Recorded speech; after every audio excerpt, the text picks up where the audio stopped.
Hello friends, నమస్తే. తెలంగాణలో dial 100 స్థానంలో కొత్త ఎమర్జెన్సీ నెంబర్.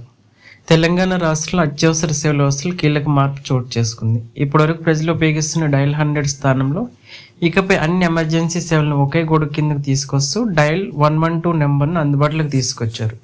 తెలంగాణ రాష్ట్ర police director general DGP CV Anand ఈ నూతన emergency response support system number అధికారం ప్రారంభించారు. పోలీస్ 100, అంబులెన్స్ 108, అగ్నిమాపక 101 వంటి వేర్వేరు నెంబర్లను గుర్తుంచుకోవాల్సిన అవసరం లేకుండా బాధితులు ఇకపై 112కు కాల్ చేస్తే సరిపోతుంది. కాల్ వచ్చిన వెంటనే సంబంధిత విభాగానికి పోలీస్ ఫైర్ మెడికల్ వేగంగా చేరవేసి లొకేషన్ ఆధారంగా వేగంగా సహాయం అందించేలా ఈ సిస్టమ్ డిజైన్ చేశారు. ఆపదలోని మహిళలు, వయోవృద్ధులు, పిల్లలు అత్యవసర రక్షణ కోసం ఈ సిస్టమ్ను సరికొత్త టెక్నాలజీ అనుసంధానించారు. ఇకపై ఏదైనా ఎమర్జెన్సీ వస్తే 112 నెంబర్కి డయల్ చేయాలి. కాబట్టి 100 స్థానంలో 112ను అధికారికంగా ప్రకటించారు.